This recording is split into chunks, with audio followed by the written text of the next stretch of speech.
넷째 주 주일 예배 참여하신 여러분들을 주님의 이름으로 환영합니다. 오늘 예배 가운데 살아계신 하나님을 꼭 만나시는 귀한 시간 되시기를 바랍니다. 이 시간 다 함께 찬양으로 하나님 앞에 나가겠습니다.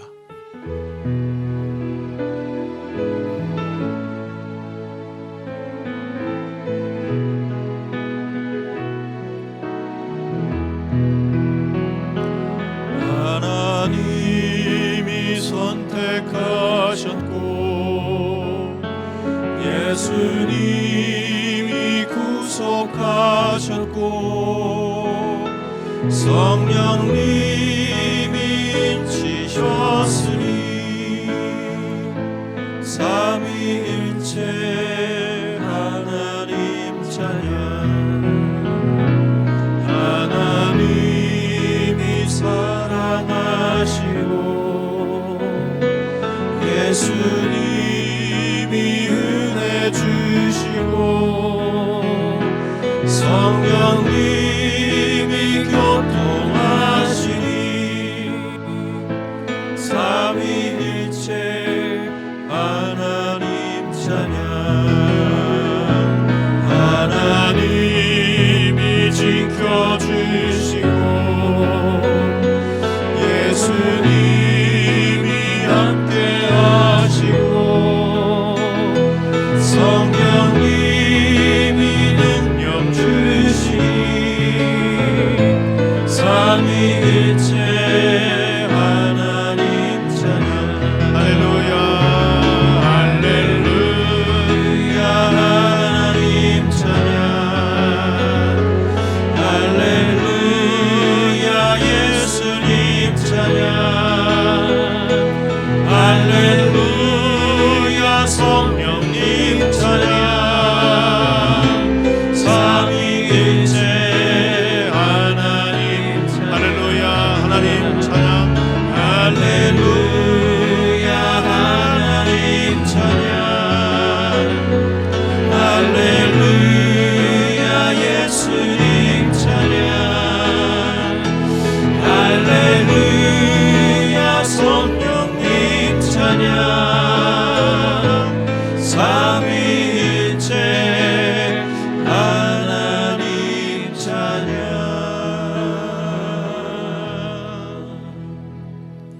시간 다 함께 머리 숙여서 기도하겠습니다. 하나님께서 지난 한 주간 동안도 우리를 사랑하시되 상한 갈대도 꺾지 않으시는 사랑으로 꺼져가는 특불도 끄지 않으시는 사랑으로 우리를 품어주시고 인도해 주셨다가 오늘 귀한 예배 자리에 우리 발걸음 인도해 주셨습니다. 예배를 드리는 처음 시간입니다. 우리 마음과 생각과 모든 것을 주님 앞에 다 집중해서 우리 모습 이대로 받아 주시옵소서. 우리의 공로로는 주님 앞에 나아갈 수 없으나 오직 예수님 십자가 보혈의 공로만을 의지해서 나아가오니 우리 모습 이대로 받아주시고 이 예배를 흠양하여 주시옵소서. 어느 곳에서 예배를 드리든지 똑같은 마음과 정성으로 예배드리게 해주시고 살아계신 하나님 경험하는 예배가 되게 하여 주시옵소서. 간절한 마음으로 합심으로 기도하겠습니다. 고마우신 주님 감사합니다. 오늘도 저희들 이렇게 부르셔서 하나님의 이름을 높이며 경배하며 찬양할 수 있도록 인도하심을 감사를 드리옵나이다. 우리 모습 이대로 받아 주시옵소서. 거룩한 산 제물로 받아 주시옵소서. 주여 우리의 공로로 주 앞에 나갈 수 없으나 예수님 십자가 보혈의 공로를 의지해서 나아가오니 이 시간 우리를 꼭 만나주시고 모든 영광을 거두어 주시고 우리의 영혼이 새로워지고 능력으로 힘입고 거듭나는 시간 될 수 있도록 축복하여 주시옵소서.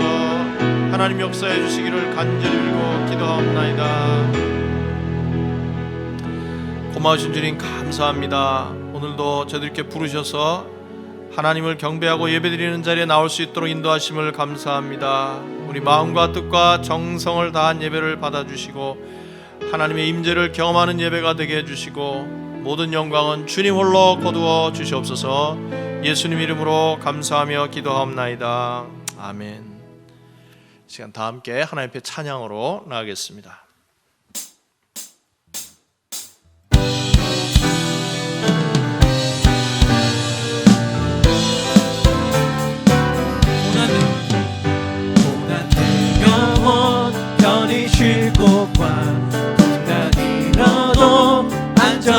폭우 폭풍까지도 다스리시는 주의 영원한 발에 고난 내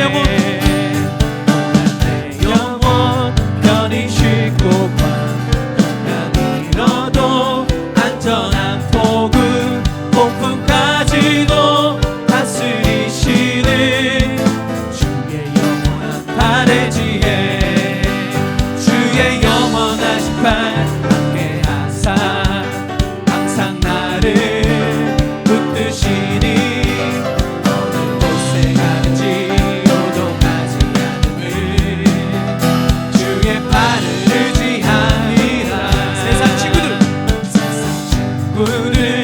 나를 버려도 예수는 함께 동행함으로 주의 은혜가 충만하리니 주의 영원한 발을 나의 믿음이 연약해져도 미리 예비한 힘을 주시며 위태할 때도 안보하시는 주의 영원한 발의 지혜 주의 영원하신 발 함께 하사 항상 나를 붙드시니 어느 곳에 가든지 요동하지 않음을 주의 발을 의지하니 능치 못한 것 주께 없으니 나의 인생을 주께 맡기면 나의 모든 짐 대신 지시는 주의 다시 한번 saying 능치 못한 것 주께 없으니 나의 인생을 주께 맡기면 나의 모든 짐 대신 지시는 주의 발의 지혜 주의 영원하신 발 함께 하사 항상 나를 붙드시니 어느 곳에 가든지 요동하지 않음을 주의 발을 주의 영원하신 발 주의 영원하신 발 함께 하사 항상 나를 붙드시니 어느 곳에 가든지 요동하지 않음을 주의 발을 의지하니 예수의 이름은 세상의 소망이요 예수의 이름은 천국의 기쁨일세 슬픈 마음 있는 사람 예수 이름 믿으면 영원토록 변함없는 기쁨 다시 한번 찬양했습니다. 슬픈 마음이 슬픈 마음 있는 사람 예수 이름 믿는 아멘 영원토록 변함없는 기쁜 마음 얻으리 예수의 이름은 세상의 소망이요 예수의 이름은 천국의 기쁨이 거룩하신 주의 이름 거룩하신 주의 이름 너의 방패 삼아라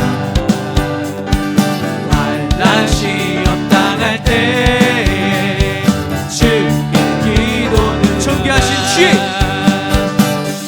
존귀하신 주의 이름 우리 기쁨 되도다 주의 품에 안길 때에 기뻐 찬송 부르리 예수의 이름은 세상의 소망이요 예수의 이름은 천국의 기쁨이세 다시 우리 갈 길 나가는 보좌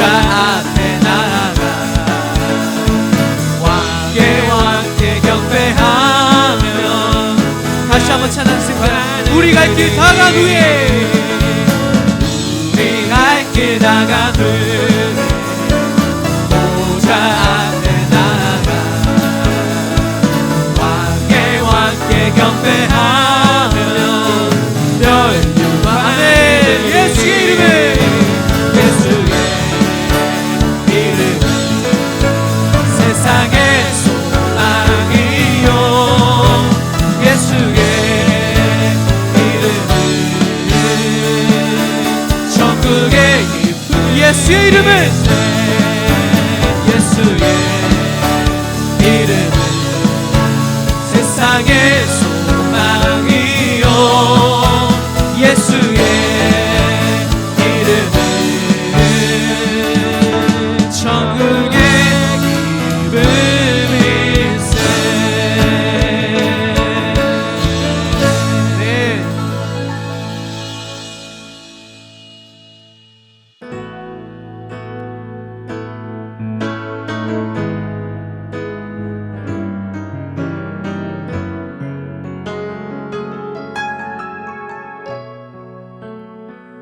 주를 향한 나의 사랑은 주께 고백하게 하소서.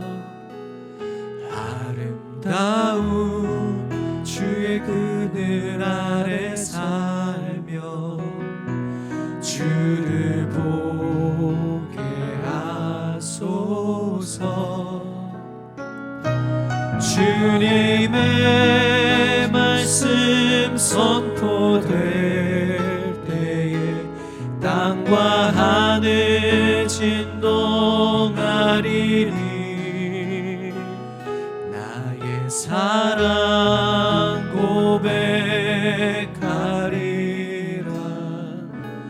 나의 구주 나의 주 주를 향한 나의 사랑을 주께 고백하게 하소서. 아름다운 주의 그늘 아래 살며 주를 보게 하소서. 주님의 말씀 주님의 말씀 선포될 때에 땅과 하늘 진동하리니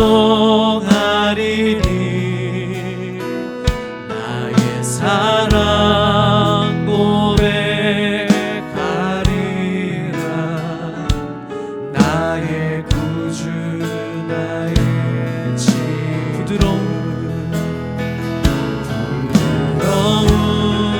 주의 속삭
자리에 앉아서 다시 한번 간절히 기도하겠습니다. 우리 찬양과 경배를 받으신 주님 앞에 주여 오늘도 말씀으로 우리의 영혼을 깨워 주시옵소서.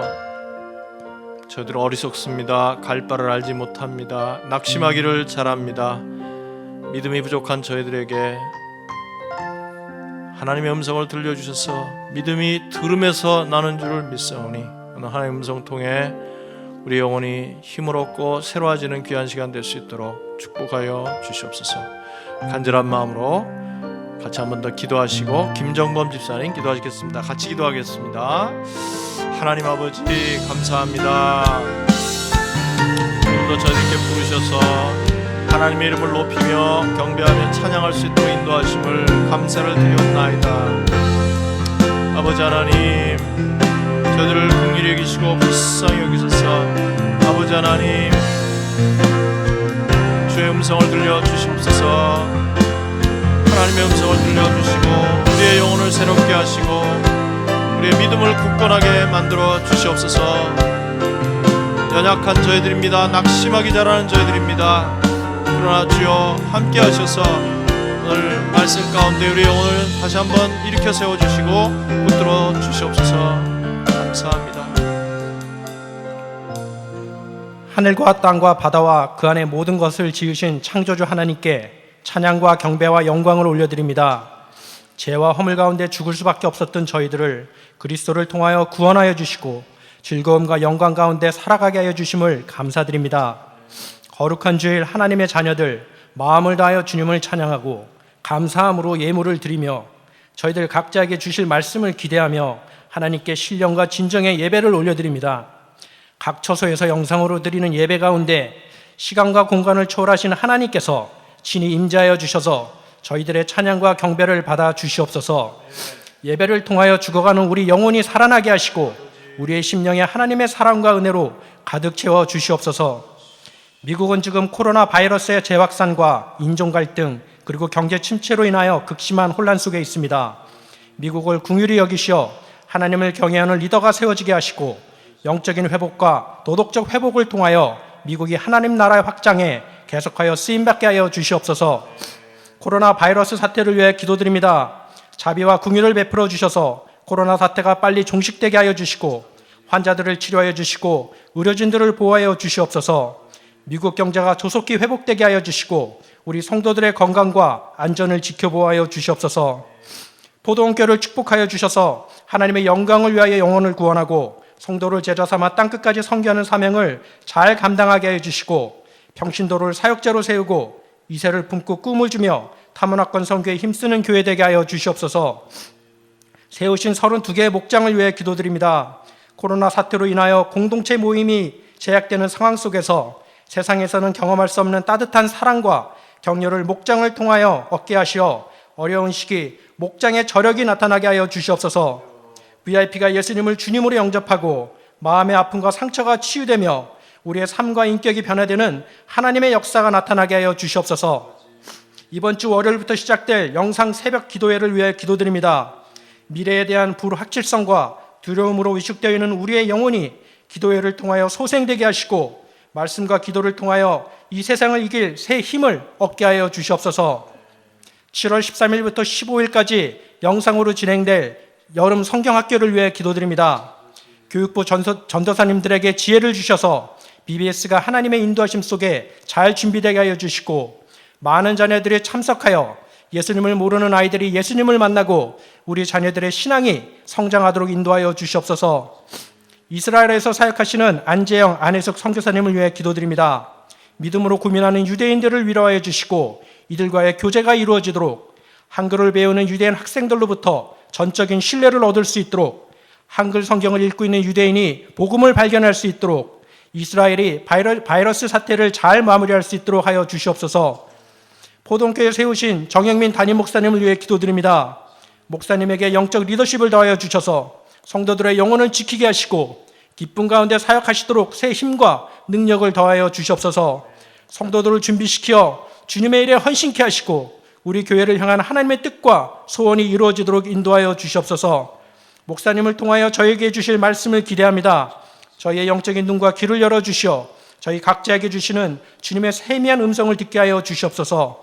주신 말씀을 마음속 깊이 간직하고 끊임없이 적용하고 순종함으로 저희들의 삶과 인격이 변화되도록 축복하여 주시옵소서. 이 모든 말씀 우리 교회의 머리 되시는 예수님의 이름으로 기도드렸습니다.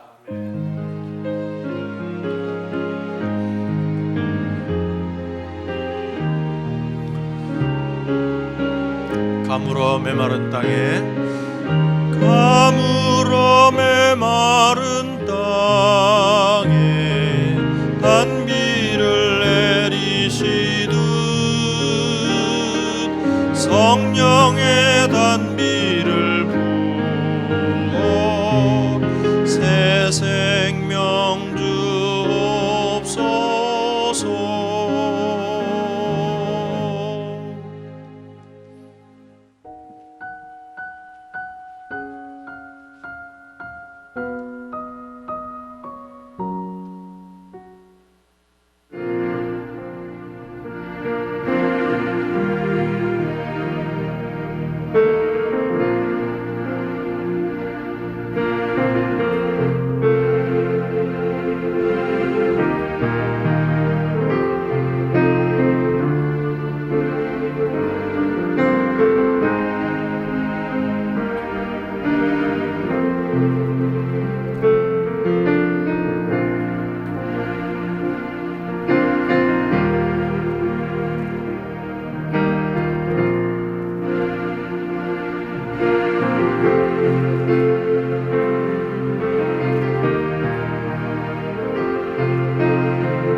오늘 영상으로 드리는 주일 예배 참여하신 여러분들을 환영합니다.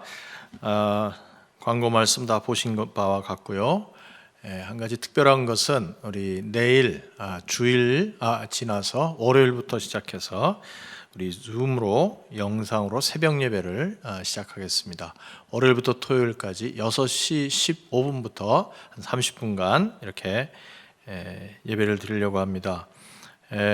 접속 번호 알려드린 대로 줌 앱을 먼저 까시고 그 번호를 입력하시면 곧바로 연결이 됩니다. 혹시 잘 모르시는 분들은 옆에서도 이렇게 좀 도와주시고 그러시면 좋겠습니다.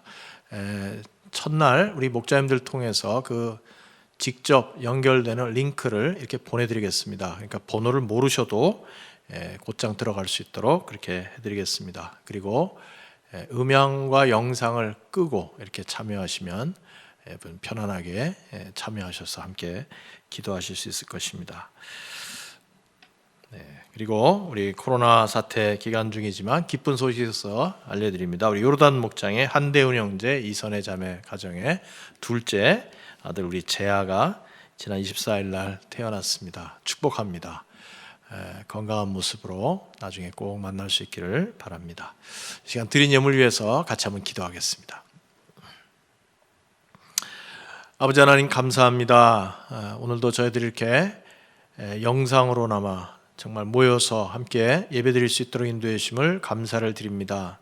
주님께서 저희에게 베풀어 주신 그 크고 놀라운 구원의 은혜를 기억하면서 하나님께서 저희들에게 주신 것 중에 구별한 예물을 하나님 앞에 드리오니 주님 기뻐 받으시는 향기로운 제물 될 수 있도록 축복하여 주시옵소서.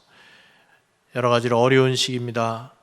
그러나 주여 어떤 경우에도 마음이 위축되지 않도록 축복하여 주시옵시고 주님 손을 꼭 붙잡고 주님과 날마다 동행하며 승리하는 주의 백성들 되도록 인도하여 주시옵소서. 경제적 어려움 가운데도 낙심치 말고 하나님의 도우시는 손길을 경험하며 지금까지 베풀으신 놀라운 축복을 세어보는 저희들 될 수 있도록 은혜를 내려 주시옵소서. 이 물질이 쓰여질 때마다 하나님의 영광이 나타나게 하시고 세상에 힘들고 지친 영혼들 힘과 용기를 얻는데 사용하여 주시고 우리와 동역하시는 선교사님들에게 큰 격려가 되는 물질이 될 수 있도록 은혜를 더하여 주시옵소서. 감사하고 예수님 이름으로 기도합나이다. 아멘. 하나님 말씀 같이 보시겠습니다. 오늘 본문은 에베소서 5장 1절부터 14절인데 우리 5절부터만 같이 읽도록 하겠습니다. 에베소서 5장 5절부터 14절. 에베소서 5장 5절부터 14절 찾으셔서 저 한 절씩 교독하겠습니다. 5절 제가 읽겠습니다. 여러분은 이것을 확실히 알아두십시오. 음행하는 자나 행실이 더러운 자나 탐욕을 부리는 자는 우상 숭배자여서 그리스도와 하나님의 나라를 상속받을 몫이 없습니다. 6절 여러분은 아무에게도 헛된 말로 속아 넘어가지 마십시오. 이런 일 때문에 하나님의 진노가 순종하지 않는 사람들에게 내리는 것입니다. 그러므로 여러분은 그런 사람들과 짝하지 마십시오. 여러분이 전에는 어두움이었으나 지금은 주님 안에서 빛입니다. 빛의 자녀답게 사십시오. 빛의 열매는 모든 선과 의와 진실에 있습니다. 주님께서 기뻐하시는 일이 무엇인지를 분별하십시오. 여러분은 열매 없는 어둠의 일에 끼어들지 말고 오히려 그것들을 폭로하십시오. 그들이 몰래 하는 일들은 말하기조차 부끄러운 것들입니다. 빛이 폭로하면 모든 것이 드러나게 됩니다. 같이 읽습니다. 드러나는 것은 다 빛입니다. 그러므로 잠자는 사람아 일어나라. 죽은 사람 가운데서 일어나라. 그리스도께서 너를 환히 비추어 주실 것이다 하는 말씀이 있습니다. 아멘. 오늘 이 본문 말씀 가지고 에베소서 강의 32번째 시간으로 빛의 자녀답게 사십시오. 빛의 자녀답게 사십시오. 제목으로 같이 말씀을 나누겠습니다. 여러분 교회 바깥에서 교회를 향해서 비난하는 사람들을 보면 크게 두 부류로 나눌 수 있을 것 같습니다. 첫 번째 부류는 그냥 아무 깊이 생각도 없이 그저 무례하게 아주 무작정 기독교에 대해서 반대하는 사람들이 있습니다. 그러나 어떤 사람들은 나름대로 일리가 있는 그런 이유를 가지고 아주 설득력 있게 이렇게 교회를 반대하는 분들이 있습니다. 예를 들면 이런 분들입니다.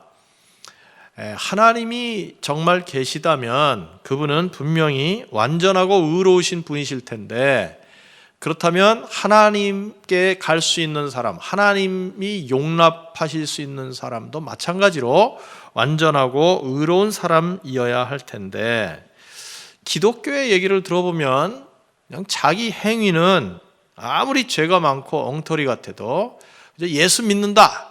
그 믿음만 있으면 다 구원을 주시고 천국을 공짜로 선물로 주신다고 하니 기독교가 너무 그 싸구려 같은 천박한 종교가 아니냐. 그런 식으로 말씀하는 분들이 있습니다. 더구나 그런 사람 주변에 어떤 그리스도인들이 있을 때 그 그리스도인들이 교회도 다니면서 또 구원의 확신이 있다고 하는데 그 사람의 삶이 도덕적으로 자기보다도 한참 못한, 물론 자기 판단입니다만은 자기보다도 도덕적으로 한참 부족한 사람이 나는 예수를 믿기 때문에 교회를 다니기 때문에 구원의 확신이 있습니다. 오늘이라도 죽으면 천국 갑니다. 그렇게 말하면서 희희낙낙한다면 정말 이런 사람 입장에서는 기독교 신앙을 받아들이기가 굉장히 어려울 것 같습니다. 그래서 제가 알기로는 이 불교에 같은 경우 불교를 정말 제대로 공부도 하고 그러면서 신실하게 믿는 사람들 가운데는 기독교를 굉장히 무시하는 사람들이 있어요.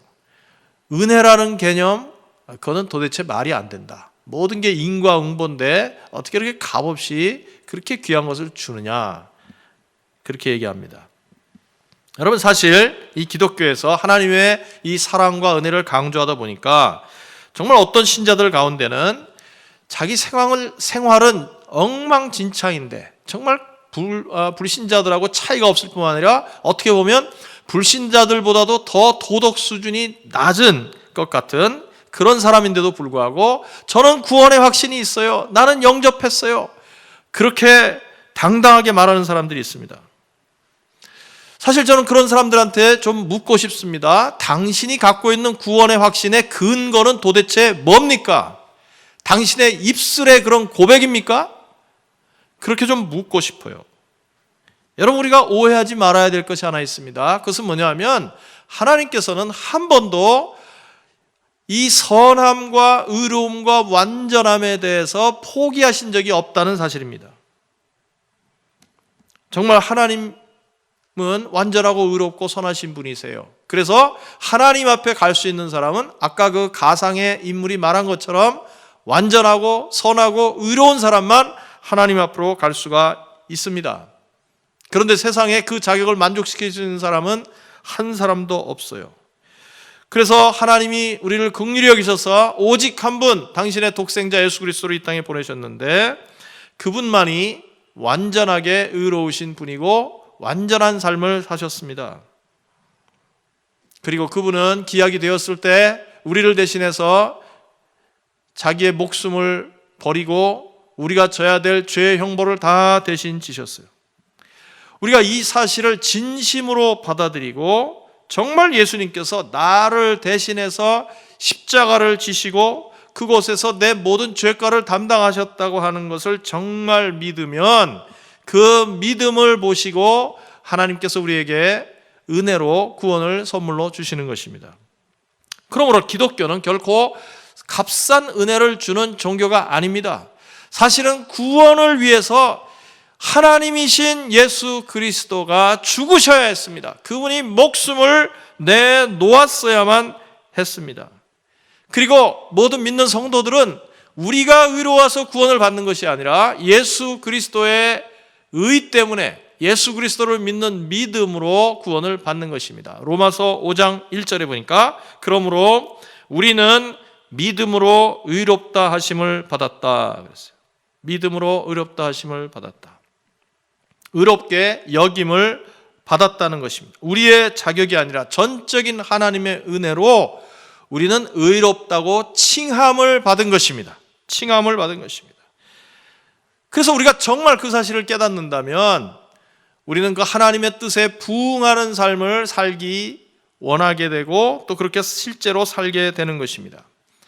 구원을 받기 위해서 의롭게 사는 것이 아니라 은혜로 구원을 받았기 때문에 그것을 정말 믿기 때문에 은혜로 구원받은 자답게 살기 위해서 의롭게 살아야 돼요. 의롭게 살아야 돼요.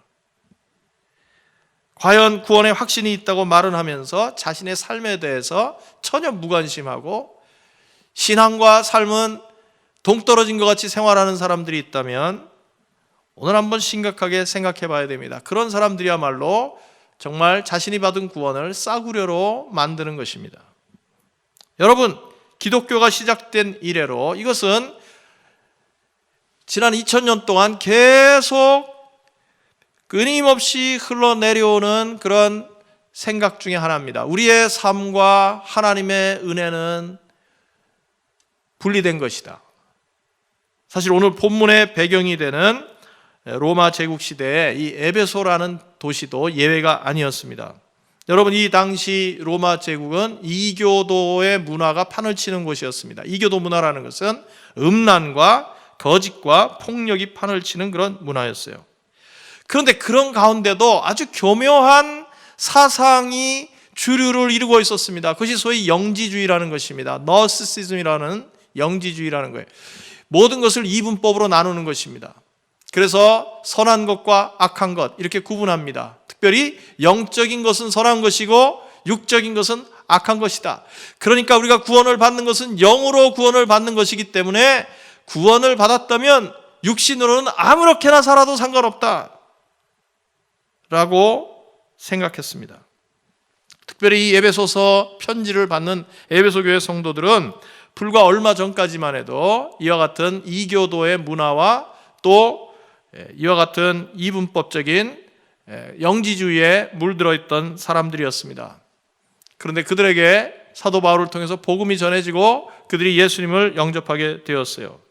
하지만 아직도 여전한 이 이교도 문화와 영지주의 영향 가운데 있었고, 특별히 이 교회 안에 스며들어온 그런 거짓 교사들이 이런 영지주의적인 가르침을 전하면서 믿기 전처럼 살아도 괜찮다는 그런 가르침을 암암리에 퍼뜨리고 있었던 것입니다. 그래서 사도 바울은 에베소 교회 성도들을 향해서 그와 같은 거짓된 가르침에 속지 말고 그런 사람과는 어울리지도 말라고 지금 강하게 경고하고 있습니다.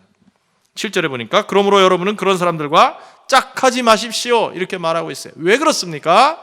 이 에베소 교회 성도들이 신분이 완전히 달라졌기 때문이에요. 어떻게 달라졌습니까? 8절 말씀에 여러분이 전에는 어두움이었으나 지금은 주 안에서 빛입니다. 빛의 자녀답게 사십시오 그랬어요.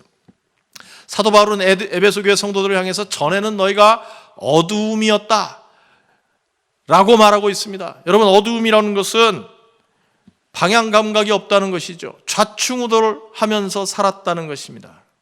그런데 지금은 주 안에서 빛이고 빛의 자녀가 되었다. 여러분, 사실 하나님을 모르고 예수 그리스도를 모르고 하나님의 영인 성령이 없는 사람은 사실은 어두움 속에 있는 것입니다.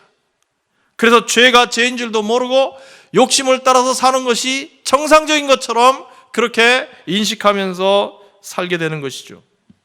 그러나 이제 우리는 더 이상 어둠이 아니라 빛이고 빛의 자녀라고 말씀하고 있습니다. 그러므로 그에 합당하게 살아라. 빛의 자녀답게 살라고 권면하고 있는 것입니다. 여러분, 물론 우리는 우리 자신이 빛이 될 수 없다는 것을 너무나 잘 압니다. 우리는 빛이 될 수 없어요. 오직 참 빛은 한 분, 예수 그리스도이십니다. 우리는 예수님의 빛을 받아서 그 빛을 반영하는 사람이에요. 반사하는 사람이에요. 예수님이 태양빛이라면 우리는 달입니다. 여러분 아시는 것처럼 달은 스스로 발광을 할 수 없습니다. 태양빛을 받아서 비추는 것입니다. 마찬가지로 예수님이 빛이시고 우리는 그 빛을 받아서 예수님의 빛을 반사하는 사람들이에요.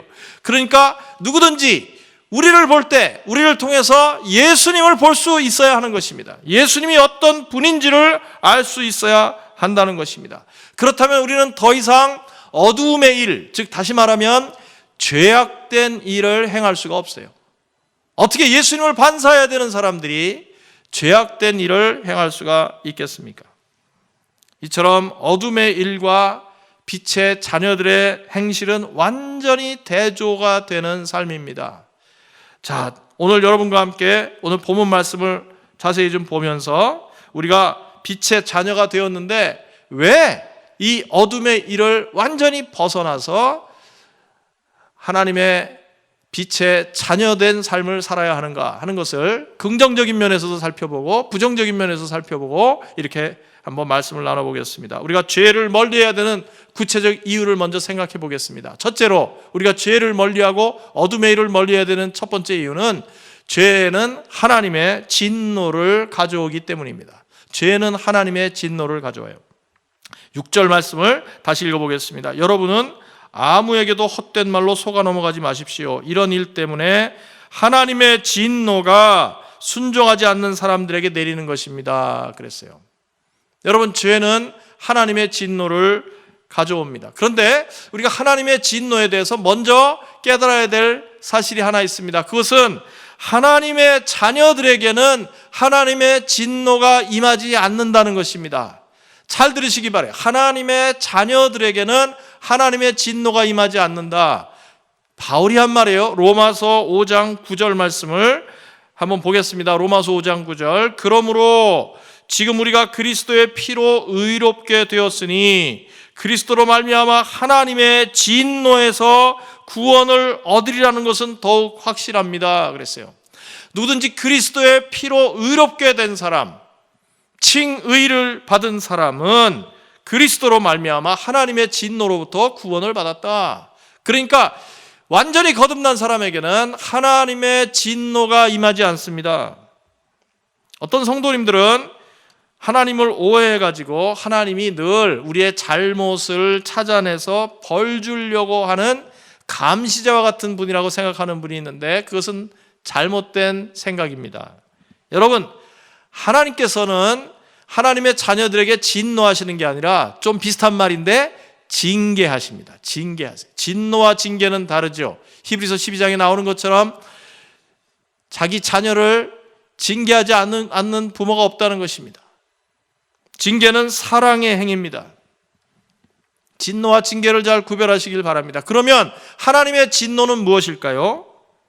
하나님은 인간이 죄를 지을 때마다 쫓아다니면서 거기에 맞는 벌을 내리는 그런 분이 아니라, 여기서 하나님의 진노라는 말은 죄 자체에 죄의 결과가 담겨져 있다는 것입니다.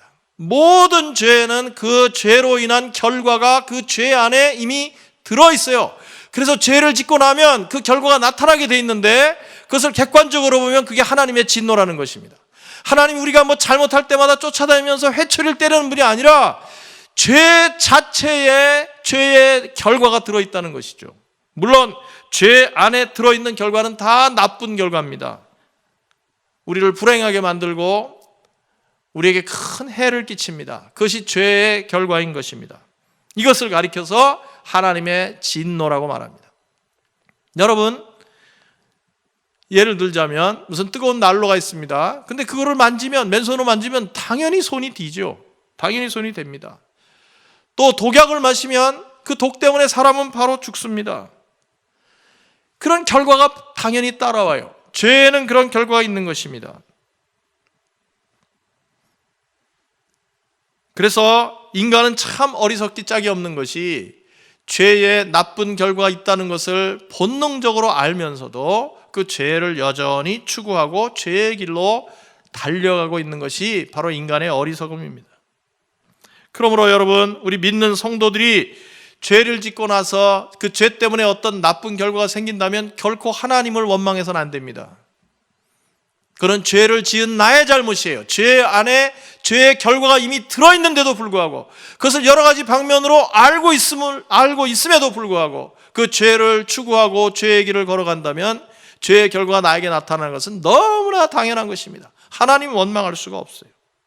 그래서 어떤 경우에라도 구원받은 사람은 죄를 지어도 된다라는 가르침이 있다면 우리는 반드시 거부하고 배척해야 합니다. 6절에 보니까 그래서 사도 바울이 그렇게 말했습니다. 그런 식으로 유혹하는 사람들에게 속아 넘어가지 말라, 그렇게 말하고 있어요. 속아 넘어가지 말라. 여러분, 오늘날 기독교 안에도 이 성경이 그 많은 명백한 죄를 죄가 아닌 것처럼 이런저런 구실을 붙여서 죄가 아닌 것처럼 말하는 사람들이 있어요. 소위 상황윤리 같은 것을 막 동원해가지고 모든 죄를 다 합리화시키고 사람들에게 부담 주는 얘기를 할 수 없게 만드는 사람들이 있습니다. 여러분, 예를 들면 동성애 같은 것이, 동성애. 물론 우리는 동성애자를 정말 사랑해야 되고 긍휼히 여겨야 되고 중보해야 합니다. 그러나 그 죄인 것은 틀림이 없어요. 그것 자체를 미화하려는 사람들이 있는 것입니다. 여러분, 우리가 그리스도의 피로 말미암아 하나님의 진노에서 구원받은 성도들이라면 여러분, 우리는 결코 죄에 빠져서 죄의 결과를 맛보는 그런 어리석은 자리에는 들어서면 안 되는 것입니다. 고통받고 저주스러운 삶을 사는 것을 우리가 결코 쫓아가서는 안 되는 것입니다. 죄는 하나님의 진노, 죄의 결과가 그 안에 이미 들어있기 때문에 죄를 멀리해야 돼요. 두 번째로, 죄는 좋은 열매를 맺지 못합니다. 11절 말씀, 죄는 좋은 열매를 맺지 못합니다. 여러분은 열매 없는 어둠의 일에 끼어들지 말고 오히려 그것을 폭로하십시오 그랬어요. 열매 없는 어둠의 일, 쉽게 말하면 죄입니다. 죄에는 열매가 없어요. 여러분, 여기서 열매라는 것은 좋은 결과 또는 참된 만족, 그런 뜻입니다. 죄는 이런 것이 없어요. 죄는 결코 참된 만족을 가져다 주지 못하고 좋은 결과를 가져다 주지 못합니다. 죄를 짓는 그 순간, 짧은 순간 동안에는 만족이 있는 것 같지만 그러나 그것은 참 만족이 아니라 거짓 만족이죠. 쾌락에 불과한 것입니다. 그런데 이 거짓 만족이라는 것은 우리의 갈증을 근본적으로 채워주지 못하고 더 큰 갈증을 유발시킵니다. 여러분, 그래서 구명보트를 배가 난파해가지고 구명보트를 타고 가는 사람들에게 철칙이 하나 있죠. 뭡니까? 아무리 물이 떨어지고 물이 없다고 하더라도 바닷물을 마시면 죽는다는 겁니다. 왜 그렇습니까? 바닷물이 정말 우리 몸의 수분보다도 더 염분이 높기 때문에 그 바닷물을 마셨다가는 계속해서 갈증이 일어나서 바닷물 먹다 죽는다는 거죠.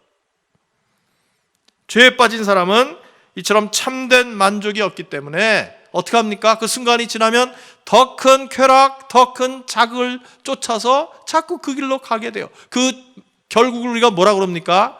중독이라고 그래요. 중독이라고 그래요. 여러분, 만약에 세상적 쾌락이 우리에게 참된 만족을 준다면 이 중독이라는 개념 자체가 존재하지 않겠죠. 참된 만족을 얻으면 거기서 스탑하면 되니까. 그런데 참된 만족이 주어지지 않기 때문에 사람들은 자꾸 더 정도가 센 그런 쾌락을 추구하게 되는 것입니다. 그래서 결국은 중독에 빠져서 헤어나오질 못하는 거죠. 사도 바울은 5장 앞부분에서 이 새로운 사람의 삶의 규범을 설명합니다. 그러면서 세 가지 대표적인 그런 죄를 열거하고 있어요. 3절을 보겠습니다. 음행이나 온갖 더러운 행위나 탐욕은 그 이름이라도 여러분의 입에 담지 마십시오. 그렇게 하는 것이 성도에게 합당합니다. 세 가지를 얘기합니다. 음행이나 온갖 더러운 것이나 탐욕은, 그랬어요. 두 가지는 육체를 통한 이런 성적인 죄를 말하고, 탐욕은 그 모든 것을 아우르는 근본적인 죄를 말합니다. 여러분, 당시 에베소에는 많은 신전들이 있었습니다. 사람들이 시시때때로 이 신전을 찾아가서 우상에게 제사를 지냈어요. 그런데 우상 제사를 지낸 다음에는 그곳에서 일하는 그 창녀들, 신전에서 일하는 여자들이 다 창녀들이었는데 그들과 육체 관계를 가지면서 제사 의식을 마무리하는 아주 우리로서는 이해할 수 없는 그런 풍습이 있었습니다. 그런데 그런 죄가 너무나 만연해 있었기 때문에 당연하게 여기고 죄의식도 가지지 못했어요. 왜 그랬습니까? 어둠에 속한 사람들이기 때문에 그랬습니다. 어둠에 속한 사람들이기 때문에. 또 더러운 행위, 무슨 도색 잡지라든지 무슨 도박이라든지 마약이라든지 불륜이라든지 이런 것들이 모두 열매가 없는 어둠의 일입니다. 탐욕도 마찬가지입니다. 이 욕심에 빠지면 만족이 없습니다. 이미 충분히 재물이 있음에도 불구하고 조금만 더 하면서 이 탐욕의 종이 되는 것입니다. 여러분, 우리 빛의 자녀들이 죄를 멀리해야 되는 이유는 죄는 참된 만족이 없기 때문입니다. 죄는 열매가 없다고 그랬어요. 열매가 없다. 진짜 좋은 것을 우리에게 주지 못합니다. 우리를 속일 뿐입니다. 순간적으로 우리를 유혹할 뿐입니다. 우리가 이것을 분명히 깨닫고 죄를 멀리하는 사람들이 되어야 합니다. 세 번째로 죄는 수치심을 가져온다고 그랬어요. 자, 5장 12절 말씀입니다. 그들이 몰래 하는 일들은 말하기조차 부끄러운 것들입니다. 여러분, 죄에는요 또 이 수치심이라는 게 들어있습니다. 그래서 한창 죄를 지을 때는 그것을 부끄러운 줄을 몰라요. 그런데 나중에 정신을 차리고 나면 그 죄 때문에 죄가 우리를 얼마나 부끄럽게 만드는지 모릅니다. TV 같은 데서 이렇게 뉴스 시간에 무슨 죄를 짓고 붙들린 사람들 갈 때 다 이렇게 얼굴을 가려요. 요즘이야 뭐 다 마스크 쓰니까 상관없지만 평소에 그 사람들만 마스크를 씁니다. 이렇게 머리카락으로 얼굴을 다 가리고. 왜 그래요? 죄 속에 수치심이 들어있기 때문입니다. 죄 지을 때는 참 멋있어 보이고 내가 정말 가장 인간적인 사람인 것 같이 착각이 들지만 정신이 들고 나면 죄는 우리에게 수치심을 가져다 줍니다. 그래서 예수님 영접하고 난 다음에 믿기 전에 이렇게 좀 너무 험하게 살았던 분들은 그 부끄러움을 많이 느끼는 것 같아요. 또한 이 성장기에 이렇게 부모에게 이렇게 학대를 받거나 또는 많은 상처를 받거나 그랬을 때 또 그런 수치심이 오래 갑니다. 사실 그것은 자녀들의 잘못이 아니라 부모의 잘못이고 실수죠. 죄지요. 그 결과 열등의식이나 또는 분노 조절이 잘 안 돼서 성인이 된 다음에도 계속 영향을 받는 경우가 있어요. 화를 잘 내고 이렇게 잘 토라지고 또 남을 쉽게 정죄하고 낙심을 잘하고 그런 현상들이 나타나죠. 이런 것들이 다 수치심 때문에 생기는 결과인데 그 수치심의 뿌리가 바로 죄라는 것을 기억해야 됩니다. 여러분, 하나님께서 우리를 처음 지으셨을 때는 우리가 수치심을 몰랐어요. 그래서 에덴 동산에서 아담과 하와가 옷을 안 입었음에도 불구하고 부끄러움이 없었습니다. 그런데 죄를 범한 다음에 아담과 하와에게 가장 먼저 나타난 현상이 뭡니까? 부끄러움이 생긴 거예요. 수치심이 생긴 거예요. 여러분이 수치심의 뿌리가 죄에 있다는 것을 우리는 분명히 기억해야 합니다. 그래서 여러분, 어떤 모양으로든지 우리에게 이 수치심으로 인한 나쁜 모습들이 나타난다면 그것을 그저 자기의 성격 탓을 하고 나의 스타일이라고 그렇게 무마하려고 하지 말고 그것이 바로 죄의 결과임을 깨닫고 더 이상 그 수치심의 지배를 받지 않도록 주님께 도움을 구해야 합니다. 왜 그렇습니까? 예수님께서는 여러분과 저의 모든 수치를 대신 지시고 십자가를 지셨어요. 십자가에서 다 옷을 벗고 채찍에 맞고 침뱉음도 당하고 몽치로 머리도 맞고 하면서 예수님께서 우리가 당할 수치를 십자가에서 대신 다 지신 것을 믿으시길 바랍니다. 그래서 여러분, 나 대신 수치를 당하신 예수님의 은혜를 기억하고 우리에게 어떤 수치심 때문에 일어나는 현상들이, 좋지 않은 현상들이 있었을 때 예수님의 이름을 의지해서 물리치시고 거기서 빠져나오신 여러분 되기를 축복합니다. 여러분, 이처럼 모든 죄는 우리에게 나쁜 결과를 가져다 줍니다. 참 만족이 없습니다. 우리를 수치심에 빠지게 만듭니다. 우리가 이런 사실을 안다면 절대로 어두움의 일을 좋아해서는 안 돼요. 빛의 자녀들이 어두움의 일을 좋아해서는 안 됩니다. 여러분, 요즘 코로나 바이러스가 이렇게 다시 확산세에 있다고 그래서 참 우리를 걱정하게 만들고 있습니다. 근데 여러분, 어떻습니까? 미국 상황이 너무나 안타까워요. 너무나 안타까워요. 이 수칙을 지키지 않으면 어떤 결과가 생긴다는 것을 뻔히 알면서 사람들이 지키지 않습니다. 아주 자랑스럽게 지키질 않아요. 텍사스 주지사는 마스크 강제 조항을 절대로 강제하지 않겠다, 그렇게 발표를 해버렸습니다. 결과가 뻔한데 말이죠. 결과가 뻔한데. 다행히 우리 한국 사람들은 좀 먼저 이렇게 훈련을 받아가지고 많이 조심하고 그러죠. 치명적인 결과가 있는 것을 알면서도 그 길로 가는 것. 여러분, 나쁜 결과가 있는 것을 알고 가면 반드시 나쁜 결과는 생기게 되어 있습니다. 알면서 가요. 그게 인간의 어리석음입니다. 그런데 여러분, 이 코로나 19 바이러스는 치명률이 10%에 불과해요.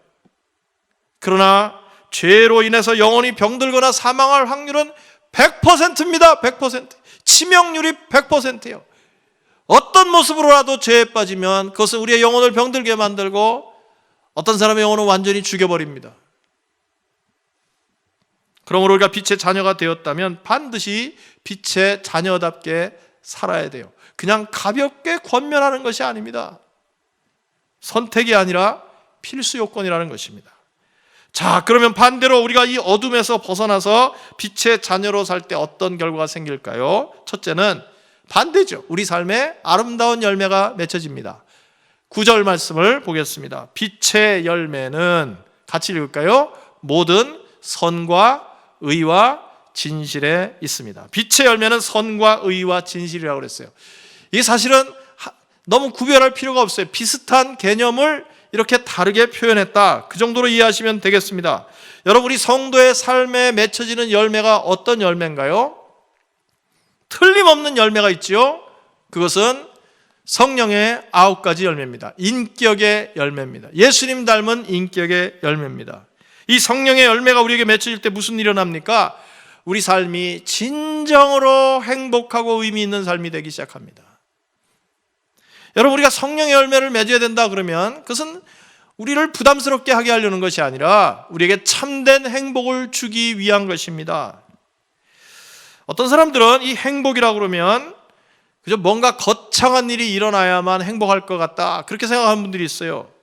뭐가 좀 폼나는 일을 하고 뭐가 좀 대박이 나고 그래야 행복할 것 같다, 그런 생각합니다. 미국 사람들에게 당신이 행복하기 위해서 연봉이 얼마면 되겠습니까? 이렇게 조사했더니 한 20만 불이면 되겠다, 그런 통계가 나왔어요. 설문조사 결과가. 근데 저는 분명히 압니다. 20만 불 벌어도 돈 때문에는 행복이 없어요. 더 큰 돈 가진 사람들이 너무나 많기 때문에. 여러분, 이 성령의 열매가 우리에게 맺혀진다는 것이 얼마나 중요한지 모릅니다. 예를 들어서 우리 부부관계를 한번 생각해 보겠습니다. 성령의 열매가 맺혀지면 부부관계가 어떤 관계가 되겠습니까? 성령의 9가지 열매, 부부가 정말 사랑하겠죠. 사랑. 그 다음에 희락이 뭡니까? 기뻐할 수 없는 조건에도 서로의 존재 때문에 기뻐하는 거예요. 사랑, 희락, 화평, 평화로울 수 없는 그런 환경인데 정말 폭풍우가 위에는 일고 있지만 바다 깊은 곳에는 평강한 것처럼 부부 사이에 그런 평화의 강이 늘 흐르는 것입니다. 사랑, 희락, 화평, 인내, 어떤 경우에도 참는 것입니다. 자비, 서로에게 긍휼하고 자비를 늘 베푸는 것입니다. 그리고 양선, 선함, 이것은 뭡니까? 서로에게 친절한 거예요. 아주 좋은 매너로 서로를 위해 주는 것입니다. 충성은 신실한 것이죠. 서로에게 대해서 정절을 지키고 처음 한 약속을 끝까지 지켜나가는 것입니다. 온유는 뭡니까? 자기가 쓸 수 있는 어떤 힘이 있음에도 불구하고 어떤 목적을 위해서 그것을 사용하지 않고 잘 절제하는 것을 말합니다. 절제는 뭡니까? 어떤 것에도 한쪽으로 이렇게 치우치지 않는 거예요. 균형을 잘 이루는 거예요. 지금 여러분, 부부관계 안에 성령의 열매가 맺혀졌을 때 구체적으로 어떤 일들이 일어날 것인지를 간단히 설명드린 것입니다. 여러분, 그 부부가 행복하겠어요? 안 행복하겠어요? 이것은 단순히 부부관계에만 해당되는 것이 아니라 부모, 자식 관계, 이웃과의 관계, 직장에서의 관계 다 해당되는 것입니다. 이런 식으로 우리가 이렇게 참 행복을 얻는 것에 대해서 이런 식으로 설명을 하면 이미 다 아는 것처럼 하면서 오히려 답답해하고 들으려고 하지 않는 사람들이 있어요. 여러분, 그런 태도를 다 버려야 합니다. 뭐가 특별한 게 있는 것처럼 생각하는데 그렇지 않습니다. 여러분, 빛의 자녀들에게 이런 삶 가운데 아름다운 열매가 맺혀진다는 사실을 믿으시길 바랍니다. 성령의 열매가 맺혀요. 그래서 참된 행복과 참된 만족이 넘치는 인생을 살게 되는 것입니다. 그 다음에 여러분, 빛의 자녀로 살 때 어떤 일이 일어납니까? 어두움이 드러난다 그랬어요. 5장 13절 말씀, 빛이 폭로하면 모든 것이 드러나게 됩니다. 여러분, 빛의 특징은 어두움을 밝히는 것입니다. 빛이 가는 곳곳마다 모든 어두운 것들이 드러나요. 그래서 여러분, 예수를 영접하고 이제 하나님의 자녀가 된 사람들이 이전에 자기가 친하게 지내던 친구들 만나고 나면요, 그 친구들이 되게 불편해하는 경우가 많습니다. 나는 그 친구들을 이전과 똑같이 사랑하고 또 똑같이 대해주기 위해서 그 친구들 모임에 가는데 이제 조금 다른 점이 있죠. 이전에는 그저 술부터 시작하는데 이제 나는 콜라를 시킵니다. 그러면 친구들이 뭐라 그래요? 왜 술맛 떨어지게 그러냐, 그런단 말이에요. 또 자매들도 마찬가지죠. 이전에는 친구들 만나기만 하면 그저 그 자리에 없는 사람들 험담하는 게 그냥 일이었는데 이제 빛의 자녀가 된 다음에는 그런 자리에 가도 그런 얘기에 동참하지 않고 뭐 들리더라도 동조하지 않고 그럽니다. 그러면 다른 사람들이 뭐라 그래요? 왜 혼자 잘난 척하냐 그래요. 잘난 척한 적 한 번도 없는데 왜 이런 일이 생깁니까? 빛이 가는 곳마다 어두움이 드러나기 때문이에요. 빛은 어두운 것을 다 드러냅니다. 그래서 이렇게 안 믿던 사람들이 변화가 되면요, 주변의 반응이 두 가지로 갈라집니다. 참 귀하다, 참 감사하다, 그런 반응이 있고 내 변화된 것을 싫어하고 질투하는 사람들이 있어요. 미워하는 사람들이 있어요. 왜 그래요? 자기의 어두운 것이 드러나게 되기 때문에. 혹시 여러분이 예수 믿은 지 오래됐음에도 불구하고 나로 인해서 이런 변화를 경험한 적이 없다면 여러분이 어쩌면 빛의 자녀로 살지 않기 때문일 수도 있습니다.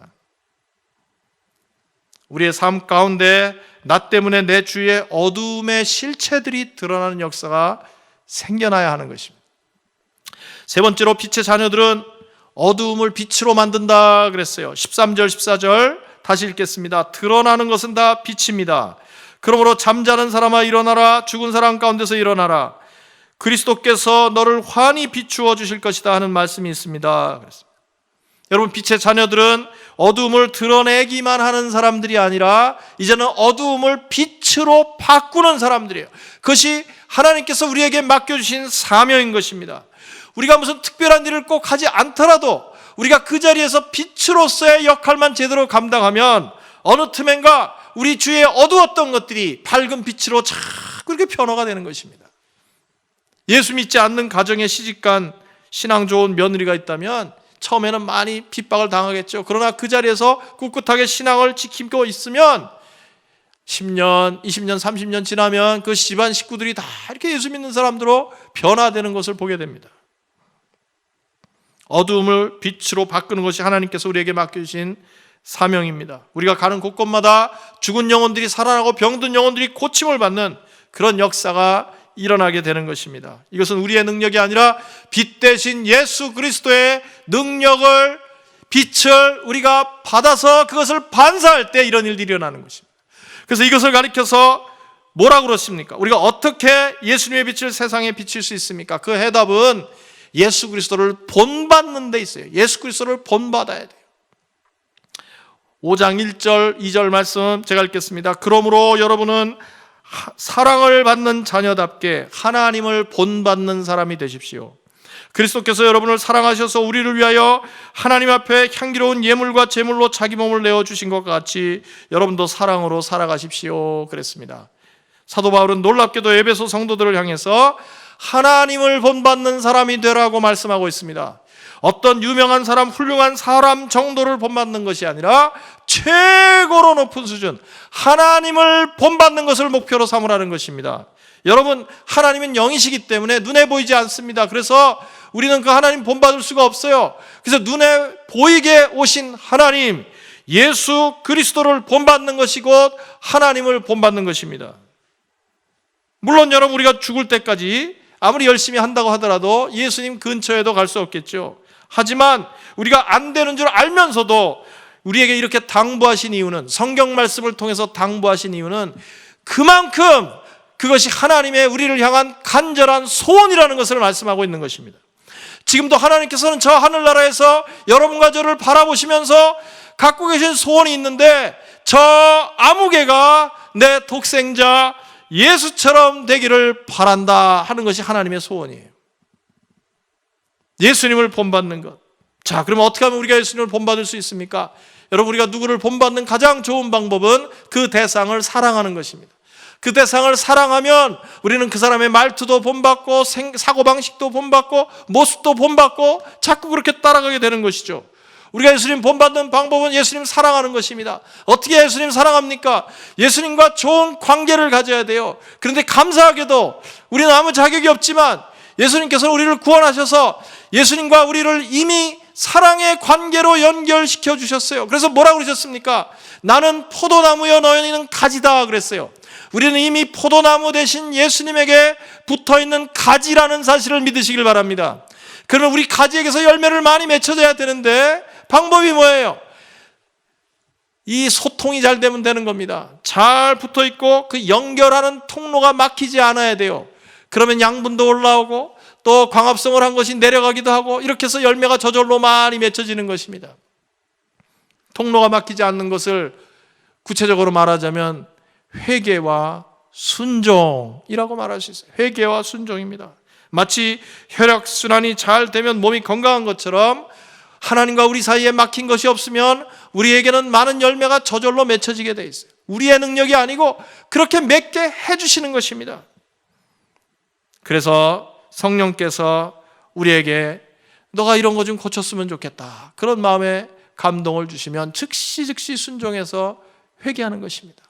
그리고 또 하나님께서 성령을 통해 우리에게 원하시는 바가 무엇인지를 이렇게 깨우쳐 주시면 미루지 말고 즉시 순종하는 것입니다.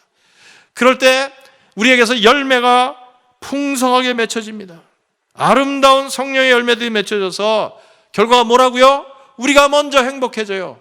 그리고 우리가 행복해져서 우리 주위에 있는 사람들이 행복해집니다. 여러분, 사실 이런 역사가 일어나야 전도가 가능한 것입니다. 전도를 어떤 캐치프레이즈를 가지고 앞에 구호를 외치면서 그러기에 앞서서 가장 먼저 할 일은 우리에게 성령의 열매가 많이 맺혀져서 우리 자신이 먼저 행복한 사람이 되는 거예요. 그러면 어떻습니까? 자기들도 행복해지고 싶어서 우리에게 이렇게 모이는 겁니다. 우리에게로 와요. 그런데 내가 행복하지 않으면 어떻게 전도를 합니까? 나도 죽겠는데 어떻게 다른 사람까지 힘들게 만들 수가 있겠어요? 빛의 자녀의 삶, 빛의 자녀다운 삶을 사셔서 여러분의 삶 속에 성령의 열매가 풍성하게 맺혀져서 모두 다 행복한 성도들이 되셔서 하나님이 기뻐하신 열매를 많이 맺으신 여러분 되기를 바랍니다.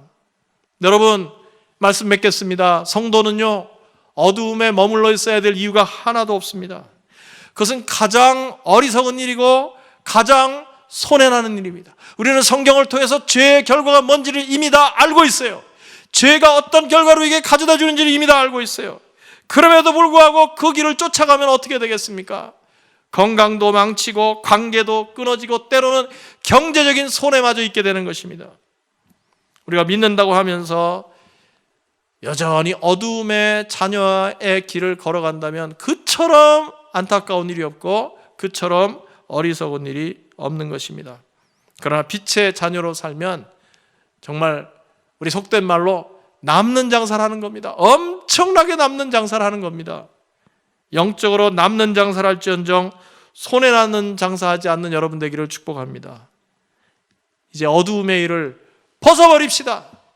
죄를 미워하고 죄를 싫어하고 우리에게 죄의 유혹을 가져다 주는 사람과는 거리를 두고, 물론 사랑해야 되지만 그 죄에 동참하지 말고 참된 열매를 맺으면서 하나님이 기뻐하시는 삶 사시기를 예수님 이름으로 축복합니다. 우리 같이 한번 기도하겠습니다.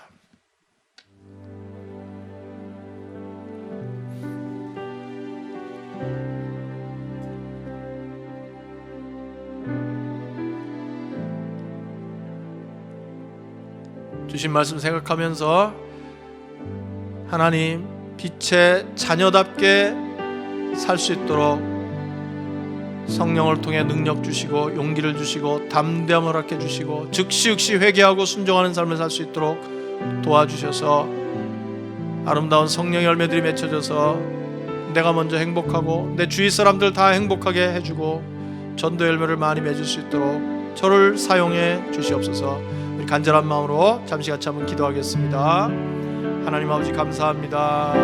저희들을 긍휼히 여기시고 불쌍히 여기셔서 어두움의 일을 버리고 이제 빛의 자녀로 살아갈 수 있도록 담대함을 주시고 용기를 주시고 우리를 격려해 주심을 감사를 드리옵나이다. 하나님 아버지,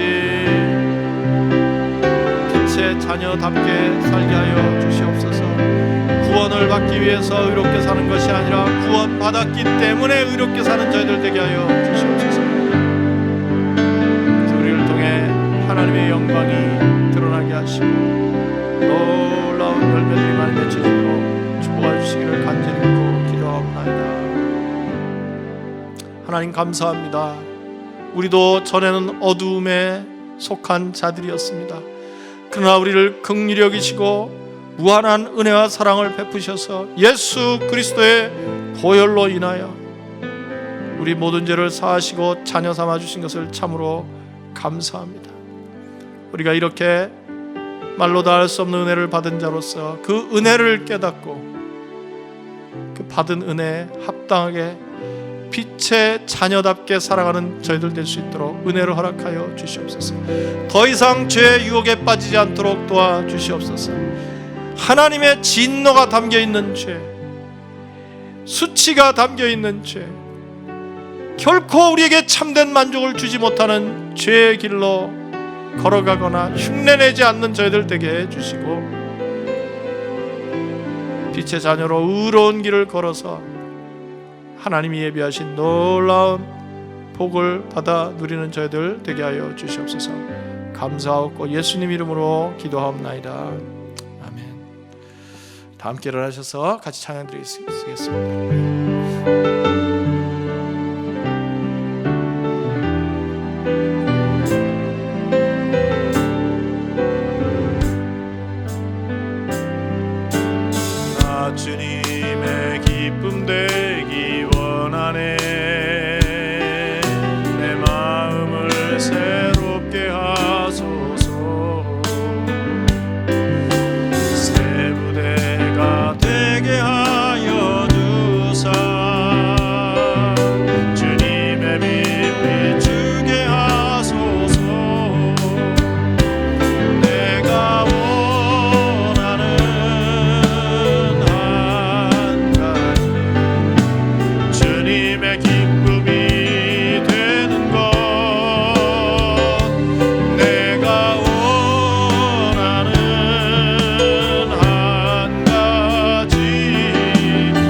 겸손히 내 마음 드립니다.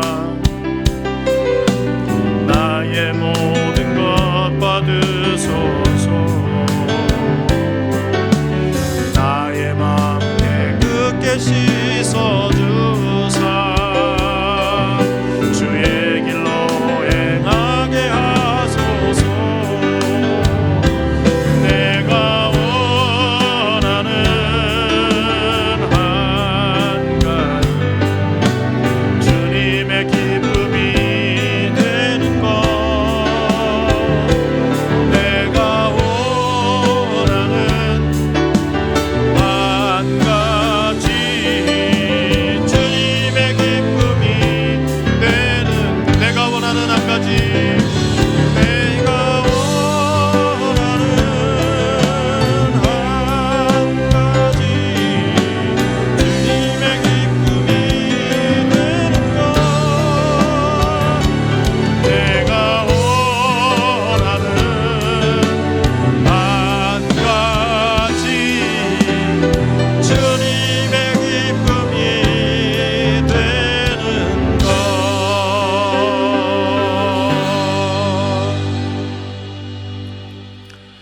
지금 우리를 위해 이 땅에 오시사 고난 받으시고 십자가 지시고 부활하신 우리 주 예수 그리스도의 은혜와 독생자를 아낌없이 보내어 우리에게 영원한 생명을 주신 하나님의 크고 놀라우신 사랑하심과 날마다 우리 삶 가운데 함께 하셔서 우리가 빛의 자녀인 것을 깨닫게 하시고 빛의 자녀답게 살 수 있도록 우리를 격려하시고 힘주시고 능력 주시는 성령의 교통하심이 오늘 주님 앞에 나와 경배와 찬양을 드리며 이전에 있던 그 모든 어두움의 일을 떨쳐버리고 빛의 자녀답게 삶으로 말미암아 하나님 주시는 참된 열매들을 맺고 진정한 행복을 누리며 이웃을 섬기며 복음을 전하기로 마음에 다짐하는 주님의 귀한 백성들을 위해